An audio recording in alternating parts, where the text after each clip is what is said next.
it is essential for us to continue to grow. I think without it, we will be stagnant and our relevance will subside.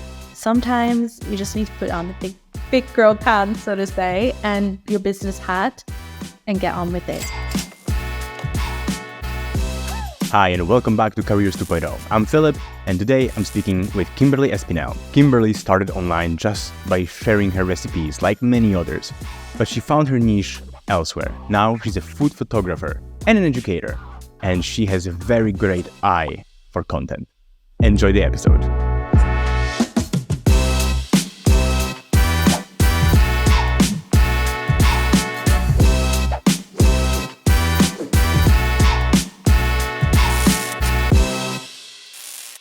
I think I want to start with your journey because it's been a long one from being a social worker, right, and having a 9 to 5 to transitioning. And what I like about your journey is that you talk a lot about taking it step at a time. You know, not just jumping all in, but taking a step at a time and pivoting when necessary. But you've been doing it for a while, and I wonder, do you feel like you've arrived? Like being a food photographer and educator in the space is something that's it, and you want to do it for the next 20 years, you found your place? So I never try to look too far ahead, if that makes sense, and just really want to be in the moment and appreciate the moment. And I think, for example, like Instagram, TikTok are really good metaphors for that. Like when you feel you figured it out and you in your groove, they change the algorithms and then, or they bring in a new way of creating like reels or, video content, which when I started 9 years ago, that didn't even exist, So I just think like, I definitely don't think I have arrived. Like I feel there's still so much I want to do, but I'm also going to give myself the permission that if I get to a point where I'm not enjoying what I'm doing anymore, it's also fine. You know what I mean? Like I want to do this for as long as I love it, for as long as I feel like I can contribute in a kind of positive way. And if a day comes where I don't feel that anymore, I'll find something else. I think that's the beauty of the time that we live in. If I think about my parents, maybe your parents too, I don't know how old or young you are, but, they got a job and that was it for life. And we're in this, in this time where we can pivot, we can change. There's so much to do and so much to explore. So you actually talk a lot about it, and I agree with you about pivoting and changing things, adjusting things, but also you talk, and a lot of creators talk about patience, right? Because it all takes time. You cannot explode instantly. It rarely happens. And if it happens, sometimes it's not the best thing. We talked a lot about going viral, for example, can lead you in the wrong direction altogether. So I wonder, what is the balance sort of? Do you have some sort of indicators, or you had in your journey that you thought, okay, this is the moment that I should give up on it, and this is the moment that I should pivot a little bit? How do you look at the signs that come your way, and where do signs come from? Yes. So as somebody who is very heart-centered, I'm very much, I know that isn't always honest, if that makes sense. Like it's not always the only thing I can listen to. And so because of that, I really also let stats guide me a lot. So I have, for example, on Instagram, I have a business account. I have Google Analytics installed on my website, those kind of things. So rather than going, oh, I feel this, and maybe my feeling is right, but then I always go and check, well, what are the stats actually saying? So, I think it's really good to give yourself at least 6 to 12 months to play, to experiment, to see what you like, what you're good at, to get better at whatever it is that you want to do. And then also at the end of every week or at the end of every month, actually go into your analytics and see what resonated, what got the most saves, the most likes, the most free shares. How do I feel about that? Do I want to move and pivot, more into that and deliver more of that? Or do I need to work on the stuff that I really love that maybe didn't resonate and just fine tune it? So I think that's a really good way to kind of assess whether you stay the course or whether you need to adjust, is to look at what you like, what your heart says, but then also what the stats are telling. I like this time frame of a year. I was actually talking to one creator, Mark Bone, amazing guy, and he had this phrase like, take it around the sun once, he said. Just give it a year and then see how it works. Go around the sun once. Like, go through every season, go around the sun once. Like, there's sometimes you'll know a relationship's toxic and you need to get rid of it right away. But if you're like serious about something, if you're like, I really want to know if I want this part of my life, like, go around the sun once. What I mean is just a year. Like, and I wonder about your milestones, which took you a while, right? From going full-time to part-time, having your child, changing your perspective as well on your life and how you want to live it. And I wonder, what were those milestones? Were the financial milestones, or just something inside you that led you to change and allowed you to change from part-time creator to full-time creator and so on? I couldn't say like that was the point. There were lots of little kind of stepping stones along the way. I definitely think having brands approach me with an actual budget that they had versus just, product in exchange. That was like an aha moment. And also you have to understand, like, I started 9 years ago. It wasn't what it is now. So for a brand to come and say, we would like to pay you to post on your channels, that was still for me at that time, because I was a small account then, like an aha moment, like, this is possible. I don't need to have 100,000 followers. I don't need to have 100,000 blog hits. This is even possible where I am. And then that happening more and more. So that really was a big eye opener. I think the second thing was when people started approaching me for me to teach them food photography. That had never entered in my mind because, again, when I started, the way that food creators, which is, really the space I'm in, the way that you earned an income was by developing recipes and then working with brands. The idea that there was another, income stream to be had from that had never occurred to me. So now, of course, we have online courses, especially after 2020, we have online courses galore. At that time, there was not a single online food photography course that I knew of, that I'd ever heard of. And so for somebody to come to me, that was like, okay, wait a minute. Someone wants to pay me to teach them food photography. Wait a second. So then I advertised it, and then, more students came. So it was, little things like that. I actually think it's really important to earn an income before you go full time, so that, you're not in a position of desperation, if that makes sense. Like, you're in a really strong position. You have maybe some money saved up. You have still an income stream coming in as you build the other one. And it was really only where I saw the path to replacing my social work income, where I was like, okay, this is for real. We can do it. Do you remember what kind of, follower level you were at when people started reaching out, or brands started reaching out? 10K. 10K. Yeah, that's actually something that we observe as well. Is like 10K is a sort of cutoff point where you can actually earn a sustainable income. You said people started coming to you, and I wonder, is that a big factor, the audience that you have and what their desires and wishes are for you to do? Is that what lead your creative process? Because by now you did everything from digital products to courses and of course services, right? So is that direct response to what people come and ask you for, or how much of what I want to do, what you want to do, is there in your offer? A mixture.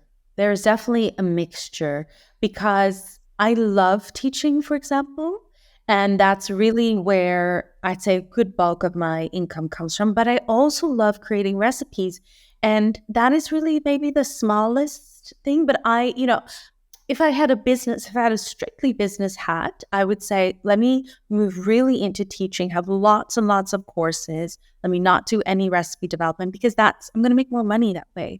But then my creative well would run dry, like I need to do things that, allow me to pay my bills, so to say, and thrive and live the way I want to live. But then I also need to do something that, feeds my creative soul, and also experiment. So there's things I do where I'm like, I don't know if people are going to love this. Like, I love interiors, for example. I don't know if my audience, the audience I've built, loves it, but I love it. So I'm going to do that in parallel. So it's a nice little mix. Do you feel sometimes trapped by the specific niche that you're in, and that you would like to sort of get out of it, or just at least in part maybe start a new account with the other passion that you have? Yes, I have thought about this. I think, if I had to do it all again, I would start the way that I did, niche, and then branch out and widen much, much sooner. Hmm. So I think to grow both financially and also just in terms of growing your audience, I think it is helpful to have a really strong place in the market. So have a really strong brand, a really strong problem that you solve. I think that's a really good place to start. But then I also think that sitting there for too long, like almost like a comfort zone, can come back to haunt you. And I wish I had started just the the kind of branching out much, much sooner than I did. But who knows? Like maybe if I'd done that, we wouldn't be speaking today. And like I think maybe sometimes things happen for a reason, and it's all good too. So I am thinking about starting a new account, but I'm still hopeful I can weave it into what I have now. Got it. Um, can you split a little bit percentage wise where your incomes come from now versus where it did at the very beginning? Like how much comes from brand deals, how much from services and the products, digital products and courses? Yes. So I have to say it's very much like this because right now I would say about 50% of my income comes from actually doing food photography work. And that was very, very deliberate. So, I really wanted to establish myself as a food photographer here in the UK where I'm based. And so that's really where I put a lot of my effort. I would say maybe another 30% comes from my digital courses. So that's my second big income stream. And then 15% from products. That includes my book and all my digital products. And then the last remaining bit is like brand deals and things like that. And that was very deliberate because again, you have to think I've been in this game for a really long time. When I started as a creator, brands really had their agenda, so to say. They had a vision what they wanted you to do and what they wanted you to say. And I just always it didn't feel honest to me. So I never promoted a product I didn't believe in, but like being very salesy or I don't know, like just the way that they wanted their product to be in the first photo, just right. Like nobody wants a commercial in their feed. And now, so I was like, I don't want to do this anymore. I want to create my own products. I want to build my own brand. I want to promote my own brand, my own services, my own things. Um, Now I see that, and again, I think like the rise of TikTok actually has helped with that. Now I see brands understanding that creators understand their audience much better than the brands do, and the value that we bring as creators. Um, they're taking that much more seriously. So the last few brand deals that I have done, I had way more creative freedom than I did 5 years ago. So as I move through this year, as I move into 2024, I'd love to do more brand collaborations because I think it's a much more creative landscape now than it was when I kind of said no.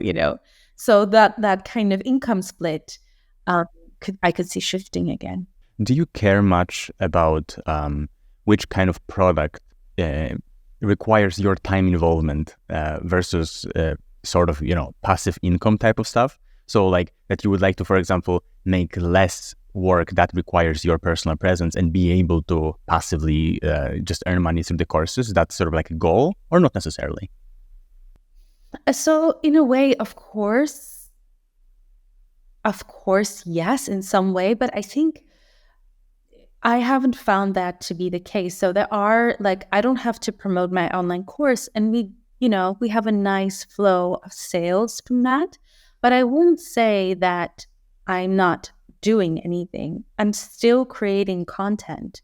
Maybe that content piece doesn't say buy this, but I'm still there to remind people that I exist, to maybe make them go, I love what Kimberly is doing. I want to be able to do the same. Let me check out. See what I mean? So it's very like the stream of content creation is never ending and is not passive. And therefore, um, nothing in the online space that I know of is passive. I think the only way that it could be passive is if you ran ads. But even ads, I think there's so much tweaking you need to do and so much adjusting and changing the photo and the color and um, adjusting your funnel. And so I'm always wary of people who are like, I made money in my sleep, because it's there's always something you have to do. You always have to market in some way and be present in some way to really hit the numbers, to hit substantial numbers. You mentioned there a magic word called funnel. And I wonder, how much do you think about funnel when creating content? How much do you think about, I don't know, audience profile or your ideal customer when creating any piece of content? And do you have already in your mind where that content will lead, whether it's to potential services or email list, for example, or products themselves? Yes, I do. So my ideal customer is very simple. It's me 6 years ago. So I always think about, what did I need and what did I want 6 years ago? So from that is very simple. But yes, I do. So what I do is, for example, my next big launch is my mastermind. So I have a mastermind and mentoring program for food photographers, food content creators. And so that is really our next big launch. So it means that for that to go well, I need to have all the content that I, promote between now and then have like a business twist. So on the podcast, all the episodes we pre-recorded that are about the business side of food photography, they're going to be aired then, so that it ties in with the offer we have in the end. Our opt-ins that we're pushing to the fore this quarter are all, about marketing and selling and pitching. So yes, I do think about it. That's not to say that all the things, like in between that, I can do something, a recipe for a delicious cocktail or something. But, the core stuff all leads there. And for me, that consists of content, opt-in, mailing list, offer. I think it's something we are working a lot on behind the scenes, because I think I just did it very much by feeling. I think we should do this.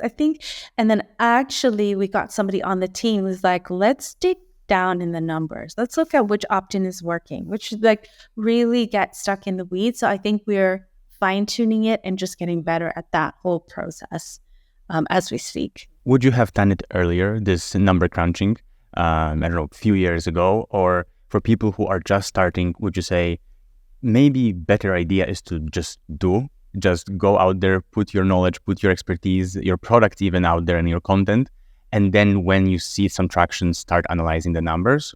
Or no, as early as possible? I think it depends what your sticking point is. My sense from my students anyway, the biggest sticking points for a lot of people is to get started and to get into a rhythm of some sort of creation, putting yourself out there, trial error. I feel like the vast majority of people, that's where they get stuck. They get very in their head, this is not perfect, where they film something and then they delete it because it's not good enough, or so-and-so did it better, or people are going to say. So, if you recognize yourself in that, then I would say really focus on just doing, creating, being, getting better, posting it, even if it's not perfect. If you're already in a rhythm, like if that's not your sticking point, if you're a quick start and you create content on the fly and you've been posting, then for you, maybe that getting stuck in the weeds and being a little bit more strategic is the way to go. What I realize is that nobody cares about me. Nobody watches my Instagram stories as often as I do. Nobody. I really understood that very early on, that we're so tiny in what is the universe. Like we're so, I guess, no point getting stuck in my head. So I never had a problem around content creation. That was never my problem. I never worried about writing something silly in my blog post. I knew nobody was going to read the first 100 blog posts, so it was fine, But I do think I didn't think about SEO. I didn't think about keywords. I did for a very long time, when I think for me, that would have been a really important piece much, much earlier. Yeah, you have no idea how much I identify myself with what you said, with the first person that just needs to put themselves out there and do it. By the way, I wanted to say that I could use some mentorship and business coaching, and that's something that you mentioned that you invested a lot. I think I heard you say that you spent like 5 figures in different courses and mentorships to learn sort of business skill aside from the creative skills. And I wonder, maybe what was the most important investment that you made that helped you the most in the process? So for me, again, because I essentially, when all is said and done, I'm really a creative, a heart-led creative. That's really who I am. I'm not naturally a businesswoman. I was a social worker, which is a very heart-driven thing, and now a food photographer, which is very feel and very creative and artistic. So sitting down, looking at stats and doing profit margins, projecting where we invest, like that was not something that came naturally to me. So investing, in fact, in my first business coach, that was incredibly helpful, because what that helped me identify is how much I was in my own way in how I was pricing my work and how I was valuing my work. So that was really like a shift. And then I also did a mastermind, which was with a business mastermind for creators. But my coach there was, really knowledgeable when it came to Facebook ads and funnels and things like that. So just really seeing how he broke down the pros, like how he approached that, completely changed everything. Like, for example, to give you a very basic example, if somebody signed up to my newsletter, they would get a thank you for signing up to the newsletter. They would get their PDF and then they'd be in the newsletter. That was it. Versus now, where we take them through a little mini funnel, and so they sign up, they get their PDF, and then they are taken on a journey before they join the mailing list. And that journey will include an offer to buy one of my courses or my presets or whatever the opt-in is that they created. We tailor the offer in the funnel to that specific PDF. That all came out of being in this mastermind. Never, again, I'm saying this and it sounds really basic, but 10 years ago, nobody was doing this kind of stuff. Nobody's doing this. And also tweaking, like at the end of the month, has anybody actually bought this course in this particular funnel? If not, why not? Do we need to change the wording? Do we need to change the offer? Do we need, like those kind of things? I got all of that from the mastermind. So for me, those were those kind of business things like, I think it's always good to spend money in the areas that you're weakest at. Yeah. You know what I mean? And the business side was always my weak spot, and investing there, like every investment I made there, I made back 10x. So you mentioned multiple things that I want to touch upon, but I would actually like to dig a little deeper in this email funnel, because I hear it all the time, and me working in e-commerce a lot, I know the power of email funnels, and I wonder, what did you settle on? Can you tell us how does it look right now? How many emails are you sending? Which email is the one that is driving the most sales? Where do you start your pitch? Is it email number 2 or number 4? Can you give us a little breakdown there? Yes. So I would say, this is also something I learned when I was in the mastermind, which was very interesting, is the highest earners in my mastermind, because the mastermind was from people who earn 6 figures up to multiple 7 figures. So it was quite a wide range. And, I sat down, and the people who were in that 1 to 5 million income bracket, what did they do differently? One of the things is they emailed way more often than I did. So many of them did 2 emails a week, some of them 3. So, I had to think, if I send more emails, will I sell more? Yes, I'm sure I will. But does that feel right for me and my brand and how I show up and what feels authentic and genuine? No. And also a lot of the people who were doing 3 emails a week, they weren't creating content on social. Their main channel, like they had mailing lists of 400, 500,000 people. Email was their content creation channel. That's not me. I have a podcast. I have, social media. So it just didn't feel 100% right. And the same goes for, when you're in a launch. So what I do is I do usually 3 emails in a launch week. A lot of my colleagues were doing 5 emails, so 1 email a day. And then on the final day, up to 3 emails. Did they make more sales? Yes, they made more sales. Is it right for me? No. So I can give you my numbers and I can tell you how often and what I do, but I really think it's about a balance of what's going to get you to your financial goal, how have you primed your audience, and what feels good, and that is something like that's one thing that students often complain to me about. I always give you need to experiment and find out for yourself what what's right for you. Have you ever experienced negative comments from your audience that you're being too salesy or too annoying in any way? Yes, I have. So I would say I can count it on one hand. Mm-hmm. So considering I send an email once a week, and I have, thousands upon thousands of subscribers, for 5 people to come and say, this is too much. Nothing. It's little, right? And also, if I look at my unsubscribe rates, it's tiny. We have tiny unsubscribe rate, a very high open rate.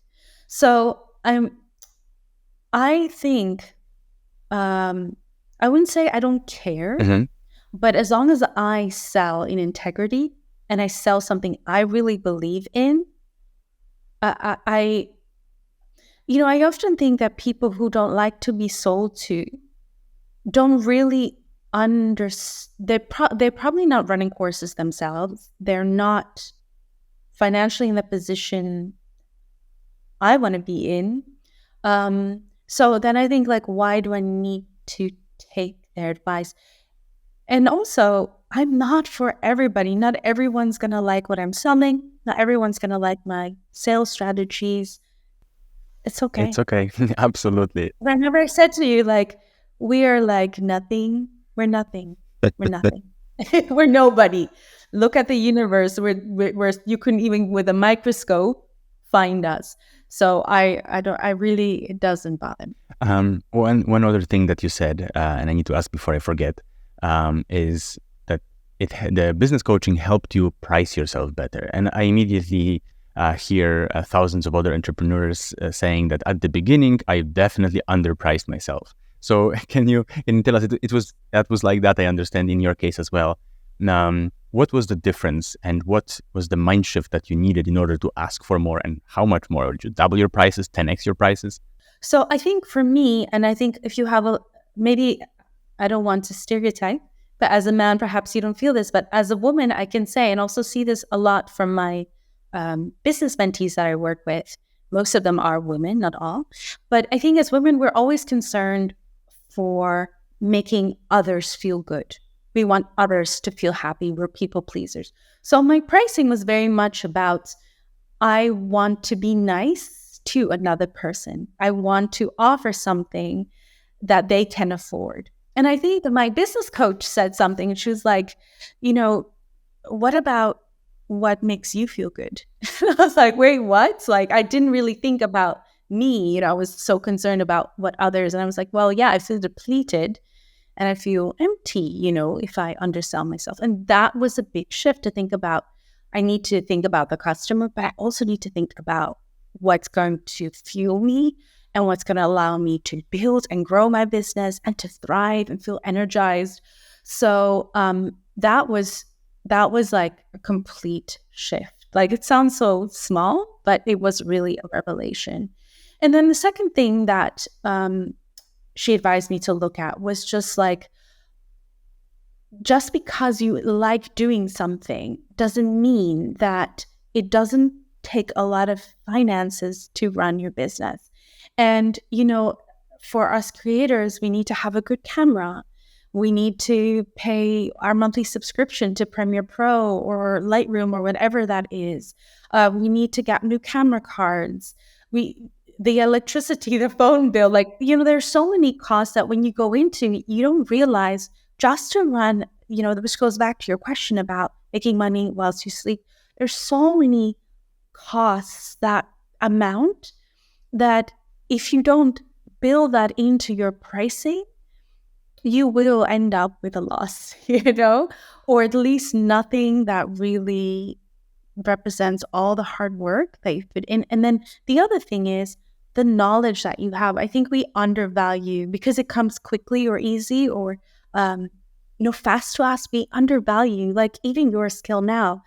Interviewing somebody on a podcast is a skill. It comes probably naturally to you. Maybe you're listening, but listening, knowing when to stop a guest from talking, pacing, organizing questions, prepping. Not everybody can do this. Do you think I should ask for a raise? Probably we all do. These are really particular skills, and we don't see it like that because it comes easily. And so that was another turning point for me to think, actually, I'm going to do this pretty awesome. I need to charge for that. Yeah, that's a very, very healthy. I may not have a problem of underpricing, but definitely seeing your own value in a place that comes naturally, it's very difficult for sure. I wonder, as you have big experience, what makes a good business coach or a mentor when you're looking for one? So what I find, first thing, they need to be where you want to be. So that could be financially or just in terms of the level of success they have achieved. I don't find it helpful to go with a coach who's just starting out, who maybe has very good intentions, but they just haven't reached the point that you want to reach. I also think it's very helpful to find somebody that you resonate with. So what I would recommend is to listen to podcasts of prospective coaches that you want to work with and just see, whose approach kind of aligns with what you want to do. And then I think this is one of the things I haven't done for my next coach, and I will do that, is for us creators, I think it's really helpful to have a coach who also has a big social media presence. So a lot of coaches are very good with email marketing. They're very good with Facebook ads. But many of them actually podcasting too. So if those are things that you want to do, then there's going to be so many coaches that you'll find, but it's very small percentage that really understand YouTube or, Instagram or TikTok. It's a very small percentage. And if either one of those platforms is where you kind of want to shine, then to find somebody who really gets that is vital. I want to talk about Instagram. That's your home, basically, online. And I was thinking that the landscape and Instagram itself changed quite significantly. You're a food photographer, and Instagram used to be a picture first kind of platform. Yeah. But it is changing, and TikTok is appearing. And do you feel sort of pressure to go with the algorithm and the flow and now start making more videos and more reels? And how does it change your business? I was very upset when that happened. And I kind of felt, I mentioned this on one of my podcast episodes, I kind of felt like used and abused. We were, our currency, aka photos, it was good whilst it lasted. And then when TikTok came, Instagram was like, we don't need you anymore. Now we're going to, court the videographers. So I was very upset for a very long time about that. And also, let's be real, video content takes a lot of time to create. Even just quick B-roll takes a lot of time to create. So it took me a while to get my head around it. But what I have noticed is that a lot of people in my industry are still digging their heels in, and I don't think that's helpful. I think it is important to go with the flow and to seize the opportunity, because this too shall pass and a new phase shall enter. And whatever that may be, we're going to have to shift and change. So I have spent the last kind of 2 years fine-tuning like starting afresh with photography and really finding my style and finding, again, what resonates with my audience.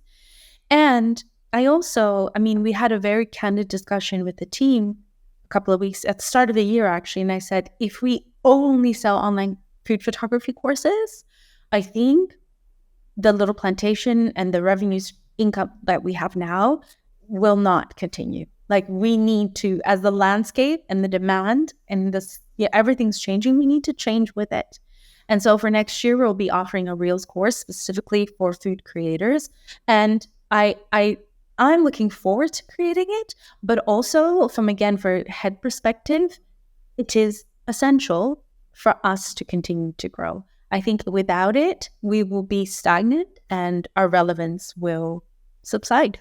So, it is, I just think sometimes after you've had your cry and your straw, sometimes you just need to put on the big girl pants, so to say, and your business hat and get on with it. And that's kind of where I am now. Do you see a direct correlation to the amount of followers you have with the business and money that comes in? No, not at all. And there's a big reason for that is algorithm and also reach. So that's something I can and I can't control. Where I have seen a correlation, and that's why all roads always lead to my mailing list, is with my mailing list. So as the mailing list has grown, I have seen an increase in sales there. And we have, again, we track everything, and most of the sales that we do come from the mailing list. And like a small percent, like maybe 15%, come directly from Instagram. Mm-hmm. So it's not to say that the people on the mailing list didn't come by Instagram. Many of them did. But when it comes to, cash, paying me, it's usually through the mailing list. What does help is the more followers I have on Instagram, the more brands find working with me attractive, and also the higher a fee I can command. Yeah. So if for people where that is their main income stream, then follower count 100% matters. Why have you stuck to Instagram? Why haven't you branched out to many other platforms like YouTube, for example? No, I can tell you exactly why. I hate being in front of the camera. For me, it's torture. I'm a photographer because I like being. No, but it's not something that comes to me. I don't enjoy it. It's not. I like being behind the camera. I love, and that's what I love. And also that's why I have a podcast, because I find it a little stressful. So I don't mind it. But then that was my thought. I was like, if I start a YouTube channel, which if you're not camera shy, that would if I weren't camera shy, that would be where I put because YouTube is the most powerful, is the best converter, and you can repurpose your content in 120,000 different ways. It's the best, 100% hands down, no doubt about it. So if I were camera shy, that's what I would do. But I am, and I thought, really building something. I want to build something that I enjoy and that I thrive and that I'm good at. And I love chatting, as you can see. So a podcast was like a natural thing. And Instagram, because it's still visually the most beautiful platform. It's still visually, and I love beautiful things. I love beautiful things. And so that's why. Listen, and then I'm double grateful that you agreed to this video interview. I can tell you that you're the natural, like the way you speak. I wouldn't say that you don't enjoy it. I would expect that you love it, actually, because you're so good at it. But well, I love teaching. Mm-hmm. I love teaching. I love sharing. Let's talk about teaching then shortly. You have both courses and you participate in masterminds. What is the best form of learning online? Is this the asynchronous type of, you do it at your own pace courses, or being part of a community, doing step by step with you, for example, as the leader and teacher? So I can answer that exactly for you because my online course, exactly this. So this is something, again, that I did with my very first coach. We were talking about what I love to do, what people want from me. And one of the things was teaching. And so at that time, I was only doing one-to-one in-person workshops. And then we were thinking about how can we scale this? I could do group workshops, and I started doing group workshops and retreats. They take a lot of time to organize. So, you can only do a certain amount in a year. And so that's where we started talking about running an online course. And I said to her, the idea of filming myself is too much. Yeah. And then she suggested I teach read photography live on Zoom. So the Zoom class is live, and then people come and we go over and what have you. And that's why I made the investment in my coach back tenfold, because I was like, that I can do. I can go on Zoom, I can chat, I can prepare my lesson plan, I can give homework, I can do that. And so I did a live online food photography course maybe for around 3 years. So for 3 years, and the completion rate was 85%.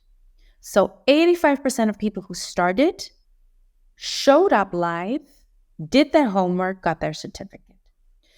And then I used to do it on Saturday mornings to have as many, students as possible, because a lot of people still work or whatever, or have children or blah, blah, blah. And weekends I want to spend with my family. So I just got to a point where I just, on the number of students, I couldn't do it anymore. So I was like, okay, torture or not, we're going to film this. I now have enough experience. So we filmed the online course. Now the completion rate is somewhere in the region of 30%. Wow. Which is still good. Mm-hmm. Yeah, it's much better than, your average 30-35%, but it's not 85%. And I think it's unless you're super motivated, and I see this, the students who completed, they have a goal in mind. They know what they want. They're going to strive. They're going to go for it. They're going to get, they work hard, and their transformation is tangible.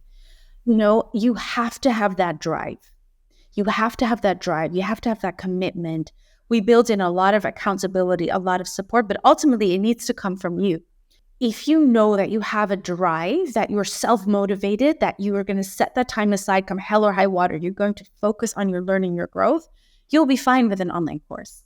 If you know that the kids, the husband, the job, then I would say do an in-person workshop, do an in-person retreat, do a live where you have to show up, mastermind type sort of accountability situation.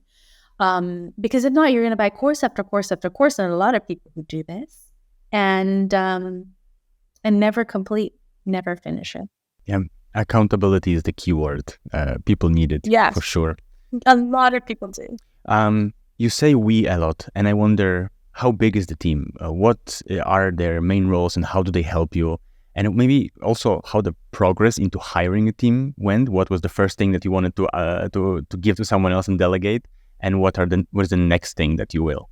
Yes. So the first hire was really by accident.